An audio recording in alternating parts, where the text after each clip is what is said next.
राख पिता प्रभ मेरे, मोह निर्गुण सब गुण तेरे। कौन कह रहा है? सबसे पहले तो आप ये देखें, कौन अपने मुखारबिंद से ये वाणी उचार रहा है?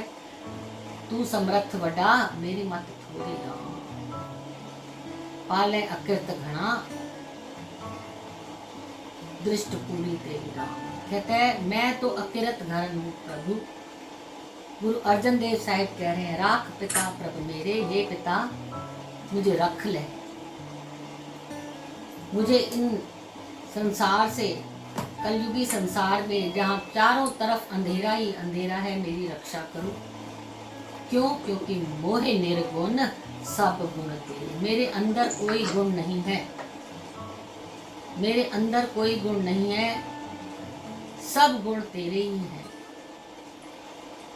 तो एक समर्थ गुरु अपने आप को निर्गुणी बता रहे हैं और हम अपनी अवस्था देखें। अपने गुणों का व्याख्यान करते करते हम नहीं थकते। मेरे अंदर कितनी बुराइयां हैं, कितनी अच्छाइयां हैं। अगर मुझे वो कोई कह दे ना कि आप अपनी 5 अच्छाइयां और 5 बुराइयां पन्ने पे लिख दो, तो मैं दूसरे को बोलूंगी आप लिख दो, क्योंकि उसकी तो मैं लिख सकती हूँ। अपनी लिखने के लिए मुझे सोचना पड़ता है कि मेरे अंदर कौन सी अच्छाई है कि नहीं। तो क्या कहते हैं, पंच बिखादी एक गरीबा। 5 जो है विकार, काम, क्रोध, लोभ, मोह, अहंकार। कल भी बात हुई थी अहंकार पे कि सबसे दीर्घ रोग है अहंकार का। तो इन 5 रोगों से, इन 5 विकारों से मेरी रक्षा करो। पंच बिखादी एक गरीबा, मैं एक हूँ और ये 5 है, इनकी गिनती ज्यादा है प्रभु, तो मुझे इनसे रक्षा करो। खेद करे और गौर संतावे, आयो शरण तुम्हारे। कहते हैं कि प्रभु ये मुझे बहुत दुख देते हैं। आपको सतनाम श्री वाहे। ये विकार मुझे बहुत दुख देते हैं, इनसे मेरी रक्षा करो। तो जो अहंकार का रोग है ना, वो तो इंसान को जीने ही नहीं देता, क्योंकि सारे दुख उसके साथ ही हैं। आपके अंदर इतना अहंकार है अपना, अपने किए का, कि अगर आपको कोई थोड़ा भी कुछ मंदा कह देता है ना, तो आपसे वो बर्दाश्त नहीं होता। तो ये अपने हौमे का रोग कि मैं हूँ मैं हूँ मैं हूँ मैं हूँ, सबसे पहले आपको इसको मिटाना है। और ये गुरु की कृपा के बिना नहीं मिट सकता। जब गुरु नजर करेंगे, गुरु कृपा करेंगे, कहते हैं तभी ये मिट सकता है। कर कर हारे अनिक बहुत ही छोट। कहते हैं मैंने कई उपाय कर लिए, गुरु अर्जन देव साहब कहते हैं मैंने कई उपाय करे हैं, पर ये किसी तरीके से मुझे छोड़ने के लिए तैयार ही नहीं है। अब ये छूटेंगे कैसे? पहले प्रश्न दिया है, अपनी जो है प्रॉब्लम बताई है, फिर उसका सॉल्यूशन भी गुरु साथ में देते हैं। कहते हैं कर कर हारो अनिक बहु भांति, छोड़े कतहु नाही, एक बात सुन ताकि ओटा, साध संग।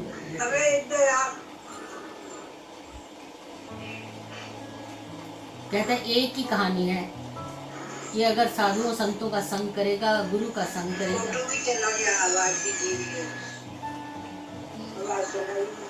तो ओके। कहता है एक बात सुनता की ओटा, साध संग मिट जाए। अब इनसे बचने का कौन सा उपाय है? साधुओं का, संतों का संग करो, गुरु के संग में बैठो, तो ये विकार जो है धीरे धीरे खत्म होते जाएंगे। कहता है फिर एक कर कृपा मोहे संत मिले, मोहे तिनते। कोई कृपा होती है गुरु की, तब संतों का जो है संग होता है। कर कृपा मोहे संत मिले, मोहे तिनते तीरथ पाया, संति मंत्र दिव्यो मोहे निर्भव, गुरु का शब्द कमाया। उन्होंने मुझे एक ऐसा शब्द दे दिया, निर्भव का शब्द, कि तू निर्भय होके प्रभु का नाम जप, तो इन विकारों से निर्भय हो जाएगा। फिर तुझे इन विकारों का भय नहीं रहेगा। अगर तू गुरु के शब्दों का जाप करेगा, गुरु के दिए हुए मंत्रों का जाप करेगा, तो ये जो 5 विकार जिनसे तू बचना चाहता है, इनका भय दूर हो जाएगा। जीत ले वे महाविकादी, सहज सुनीली बाणी, कौ नानक मन भया परदासा, पाया पद निर्वाणी। कहता है जो विकार मुझे बहुत दुख दे रहे थे, अब मैंने उनको जीत लिया है। कैसे जीत लिया? क्योंकि मैंने गुरु का शब्द कंठ कर लिया। गुरु की दी हुई शिक्षा पे मैं गुरमत के अनुसार चलने लगा। गुरु ने क्या कहा कि आप गुरु नानक देव साहब की पहली शिक्षा, नाम जपो, कृत करो, वंड छको। बस सीधे से 3 सरल उपदेश। अगर इन 3 उपदेशों पे आप चलने लगेंगे तो आपके अंदर से हौमे का सबसे बड़ा विकार जो है वो निकल जाता है। पर सेवा तो, संग तो हम करते हैं, फिजिकली करते हैं, मन से नहीं करते। शरीर तो जुड़ जाता है जाके उस जगह पे जहाँ कीर्तन हो रहा होगा, जहाँ सुखमनी साहिब का पाठ होगा, मैं पहुंच जाऊंगा। पर मन से उस बात को, जो गुरु के शब्द है, उनको एडहेयर करना इज वेरी डिफिकल्ट। बहुत मुश्किल है, बहुत मुश्किल है। पर धीरे धीरे अगर प्रैक्टिस करेंगे, एक एक छोटी छोटी बात गृहस्थी के अंदर ही जो वर्तती है ना, उसको ही एग्जाम्पल लेके अगर हम मानने लगेंगे ना, तो ही शायद धीरे धीरे ये विकार मेरे अंदर से खत्म होते जाते हैं। कहते हैं हर बात का अहंकार होता है। चोर को कोई अहंकार है अपनी चोरी का? नहीं, क्योंकि चोरी तो कोई गुण है ही नहीं, अवगुण है। अहंकार किस बात का होता है? अहंकार गुणों का होता है। अहंकार सुंदरता का होता है, अहंकार धन का होता है, अहंकार बाल बच्चों का होता है, अहंकार अपनी धन संपत्ति का होता है। हर चीज का अहंकार। जो गुरु की दी हुई दातें हैं, उनका ही आपको अहंकार हो जाता है।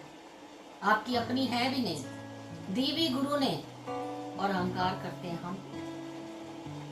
मैं अच्छा बोलता हूँ, मैं अच्छा गाता हूँ, मैं अच्छा कीर्तन करता हूँ, मैं, मेरे कीर्तन करने से कितनी संगत जुड़ जाती है। ये अहंकार है सारे, और कुछ नहीं। कहते सत्ता बलवंडा, आपने सुना होगा नाम। सत्ता बलवंडा जो थे ना, गुरु घर के कीर्तनीय थे। अहंकार पे बात आई है कि अहंकार आदमी को कहाँ ले जाता है, कहाँ से कहाँ उठा के नीचे कर देता है। तो सत्ता बलवंडा जो थे, गुरु अर्जन देव साहिब के समय में गुरु घर के कीर्तनीय थे। बहुत अच्छा कीर्तन करते थे। कीर्तन इतना अच्छा करते थे कि संगत जुड़ जाती थी। एक दिन कहते हैं मिरासी होते थे गुरु नानक देव साहिब के समय में, जो रबाब बजाते, जैसे मर्दाना था, वो मिरासी कुल से था। तो अब गुरु नानक देव साहिब के समय में मर्दाना ने रबाब बजाई। उसके बाद कहते हैं गुरु अंगद देव साहिब के में मर्दाने का पुत्र था, वो रबाब बजाता था। इसी तरह इनकी कुलें, मिरासी की कुलें जो थी ना, गुरु घर के अंदर कीर्तन करती रही और साज बजाती रही। तो इसी तरह से अब जब गुरु अर्जन देव साहिब का समा था, तो 2 कीर्तनीय थे, सत्ता और बलवंड। इनकी वारें भी लिखी हुई हैं, कहीं 668 पेज या कुछ ऐसे में श्री गुरु ग्रंथ साहिब में अंकित है।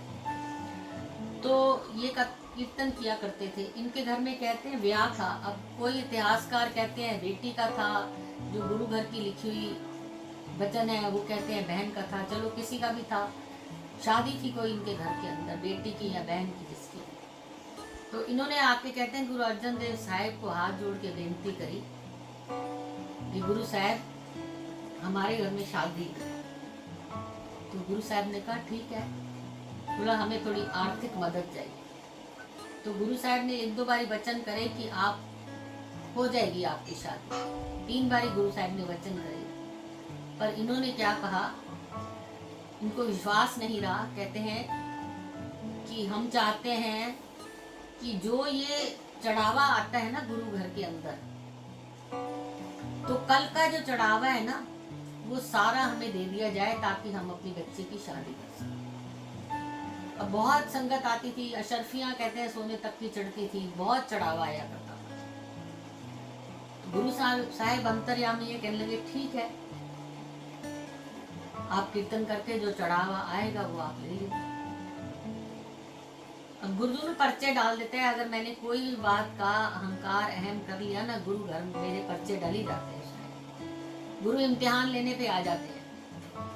तो कहते हैं कि ऐसी कोई कला बरती कि अगले दिन संगत बहुत थोड़ी आई। कोई मौसम खराब था या क्या था, किस वजह से संगत बहुत कम आई।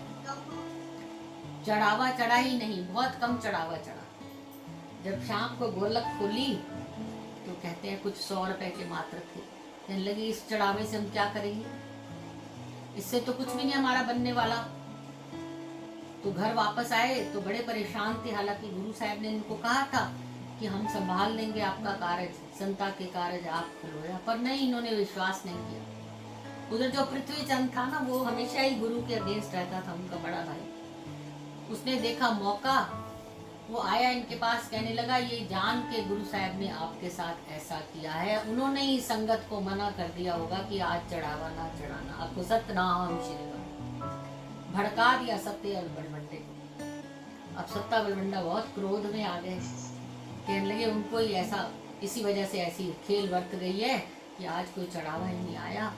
तो सत्य बलवंडे को बहुत क्रोध आया। कहने लगे कि हम ना आज के बाद कीर्तन ही नहीं करेंगे, आपको सतनाम श्री वाहिगुरु, हम गुरु घर नहीं जाएंगे कीर्तन करने के लिए। जब गुरु ने हमारी रखी नहीं तो हम क्यों गुरु के घर का कीर्तन करें।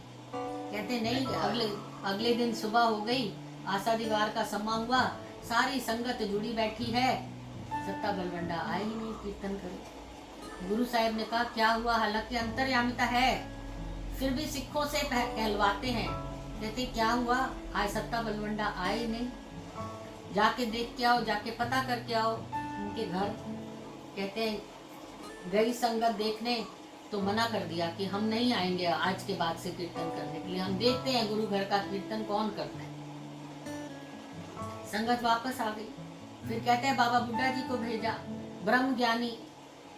फिर बाबा बुड्ढा जी ने जाके कहा, समझाया, बाबा बुड्ढा जी को भी इनकार कर दिया। अब कहते हैं गुरु साहब खुद चल के गए हैं, आपको सतनाम श्री वाहिगुरु। गुरु अर्जन देव साहब ने बाहर आके बुलाया उनको कि आप आओ, गुरु घर का कीर्तन करो, आपकी बच्ची का कार्य हम संवार देंगे, आप आओ तो सही।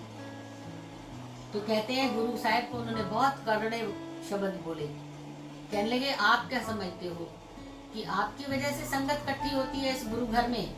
जे ना गुरु नानक के घर मर्दाने ने कीर्तन ना किया होता ना, जो हमारे कुल का था मिरासी, तो गुरु नानक को कोई पूछता भी ना, आपको सतनाम श्री वाहिगुरु। अब इतनी सुनने की देर थी, जहां गुरु नानक देव साहिब का नाम आया, गुरु अर्जन देव साहिब ने जो थे ना, अंदर मन उनका दहल गया। कहने लगे ये कितना अहंकार, अपने कीर्तन का इतना अहंकार। वापस आ गए दरबार, आके कहने लगे क्यों, ये किसने कहा है कि मिरासी ही कीर्तन करेंगे। नहीं, मिरासी नहीं, मेरी आज से मेरी संगत कीर्तन किया करेगी और हम सब शब्द गाएंगे, आपको सतनाम श्री वाहिगुरु। कहते हैं खुद बहुत अच्छे साज बजाया करते थे गुरु अर्जन देव साहब। उस दिन से प्रथा हो गई कि जरूरी नहीं है कि कोई कीर्तनिया है तो ही कीर्तन करेगा, नहीं, गुरु रूप प्यारी साध संगत कोई भी कीर्तन कर सकता है, जिसको उसने दात बख्शी वो कीर्तन कर सकता है। फिर गुरु साहब ने आगे से कहते हैं ये भी कहा कि आज के बाद सत्ता बलवंडा हमारे सामने ना आए। जे कोई उनको हमारे सामने उनकी भूल बख्शाने के लिए लेके आया ना, तो उसको गधे पे बिठा के, मुंह काला करके, जुतियों का हार पहन के सारे शहर के अंदर घुमाया जाएगा, आपको सतनाम श्री वाहिगुरु। अब इतनी बड़ी सजा कौन ले, कौन सिफारिश करे सत्य बलवंडे की, कौन बख्शाए सत्य बलवंडे को गुरु घर से। अब सत्य बलवंडे को जब पता लगा तो उनको अपनी भूल का एहसास हुआ कि हमने तो ये बहुत गलत कर दिया, हमने गुरु को इतने करड़े वचन कह दिए कि गुरु नानक को कोई ना पहचानता, ये मर्दाना कीर्तन ना करता। जबकि क्या होता था, गुरु साहब कहते थे मर्दाना छेड़ रबाब बाणी आई है। मर्दाना का रबाब की तार पे हाथ रखना होता था और धुर से बाणी आ जाती थी गुरु नानक देव साहब को। कहते हैं इतनी कृपा थी, जिस जगह पे खड़े होते थे उससे रिलेटेड शब्द अपने आप गुरु साहब के मुख से उचारे जाते थे। तो अब सत्ता बलवंडा को भूल का तो एहसास हो गया, पर अब बख्शाए कौन, अब बख्शाए कौन उनको, क्योंकि गुरु साहब ने तो इतनी करड़ी सजा लिख दी कि जो बख्शाएगा उसका मुंह काला, गधे पे बिठा के, जुतियों का हार पहन के सारे शहर में घुमा। अब क्या करें, सारे कहने लगे। तब कहते हैं किसी एक सिख ने जाके उनको कहा, जो गुरु घर से बख्शाना चाहते हो ना, तो एक ही सिख है जो बख्शा सकता है, वो है भाई लद्दा जी। आपको सतनाम श्री वाहिगुरू। लाहौर के निवासी हैं भाई लद्दा जी। गुरु घर के इतने अच्छे सेवक हैं, गुरु के ऊपर उनकी इतनी कृपा, इतनी मेहर कि गुरु कभी उनका कहा हुआ मोड़ते ही नहीं। इतनी नदर है भाई लद्दा जी के ऊपर। लाहौर में रहते थे, ये अमृतसर में थे। कहते हैं दोनों जने जो थे, भाई सत्ता बलवंडा, चल के भाई लद्दा जी के पास गए और उनसे कहने लगे कि हमें गुरु घर से बख्शाओ, गुरु साहब ने तो ऐसे वचन कर दिए हैं। तो जो कहते हैं भाई लद्दा परोपकारी, नाम ही उनका ऐसा था, भाई लद्दा परोपकारी, क्योंकि वो हमेशा दूसरे का उपकार करने का सोचते थे, उस पे चाहे उनकी अपनी जिंद भी क्यों ना लग जाती है। इसी घर से ही वो गुरु के सेवक बने हुए थे, इसी वजह से ही वो गुरु के साथ जो थे, गुरु को बहुत प्यारे थे। भाई लद्दा जी ने इनकी बात मानी और कहते हैं अमृतसर आके भाई लद्दा जी ने राख ली चूल्हे की, अपना मुंह सारा काला किया और गधे पे बैठे, गले में जूतियों का हार और सारे शहर में घुमाए जा रहे हैं। आपको सतनाम श्री वाहिगुरू। अपने आप को ही घुमाए जा रहे हैं। गुरु अर्जन देव साहिब को पता लगा तो उनके पास घोड़े पे चल, वैसे ही गधे पे चल के जब उनके दरवाजे पे आके पहुंचे तो गुरु साहब ने कहा, भाई लद्दा जी, ये आपने अपना क्या हाल बनाया हुआ है, पहले आप अपना मुंह धोएं। कहते हैं भाई लद्दा जी ने मुंह धोया और गुरु चरणों में गिर गए। बोला, गुरु इनको बख्श दो। कहने लगे, इनको बख्श दूं? इन्होंने भूल करी है भाई लद्दा जी, आप किसकी भूलें बख्शाने आए हो? तो कहते हैं भाई लद्दा जी ने जवाब दिया, गुरु साहब एक भूल करी है, एक भूल। आप तो किसी की हजारों भूल बख्शने में देर नहीं लगाते, एक भूल को बख्शने में कितनी देर लगती। आपको सतनाम। इसलिए कहते हैं कि हम जन्म जन्म से, जवानी से हम लोग चले हैं, पता नहीं कितने अनगिनत अहंकार के अंदर हमने को बोले होंगे, भूलें करी होंगी, मंदा बोला होगा, मंदा किया होगा, पर भी अगर आज भी खड़े होके हम दो हाथ जोड़ के गुरु नानक के दर पे उन भूलों को बख्शाए ना, तो गुरु बख्शनहार है। अगर मुझे पश्चाताप हो जाए कि ये मैंने गलत किया था, गुरु मुझे बख्श देना, तो ऐसी को दोहराए नहीं कि गुरु ना बख्शे। गुरु बख्शने वाला है, गुरु बख्श देता है। और अपने बच्चों को जिन्होंने गुरु को अपना पिता समझ लिया है, जैसा बालक भाई सुबाए, लख अपराध कमावे, कर उपदेश झड़के बाती, बहुड़ पिता गल्लावे, पिछले अवगुण बख्श ले, प्रभु आगे मार। करे है मैंने, मेरे अंदर बहुत अवगुण है, उन अवगुणों की वजह से मैंने कई पाप करे, पर मेरे गुरु पिछले अवगुण बख्शे। कहते हैं क्योंकि जैसे कोई बच्चा, कहते हैं कोई बच्चा कितने ही पाप करके, कितने ही गलतियां करके जब घर आता है ना पिता के पास, तो पिता उसको जो है देख के, पिता उसके मुख को देख के ही निहाल हो जाता है और उसकी भूलों को बख्श देता है। तो इसी तरह से हम जो है उस गुरु पिता के बालक हैं, जो खड़े होके अपनी भूलों को बख्शाएंगे तो हमारे ढहने में देरी है। कहते हैं आपके ढहने में देरी है, गुरु के बख्शने में कोई देरी। गुरु के बख्शने में देर नहीं, मेरे ढहने में देरी है। कर कर हारे अनेक भगवती, छोड़ो एक बात सुन ताकि ओटा, सात संग मिट जाई, संति मंत्र दियो मैं गुरु का जीते हुए माँ भगत सहज सोई वाणी, क्या नानक पद पैर मैं पाया वरना दिखा। कहता है कि सब कुछ छोड़ के ना, पंच बिखारी एक गरीबा, राखो राखन हारे, खेद करे और वो संतावे आयो शरण। ये जो मुझे है इतना तंग कर रहे थे मेरे विकार, गुरु मैं इनसे बचने के लिए आपकी शरण में आया। मुझे बख्श लेना गुरु, मेरे गुनाहों को माफ करना, मेरी कितनी हुई गलतियों को माफ करना। वाहिगुरु, जो मैंने ऊंचा नीचा बोल भी दिया हो तो तू मुझे बख्श देना। मैं अनजान बालक था, मुझे पता नहीं था। आज मैं गुरमत पे चल पड़ा हूँ, तो गुरु के कहे के अनुसार जी मैं उसकी शरण में जाऊंगा। गुरु बख्शनहार है, सदैव बख्शेगा। सब सारे साथ संगत पे उस गुरु नानक देव साहिब की मेहर बनी रहे और हमारे भूलों को बख्शता चले।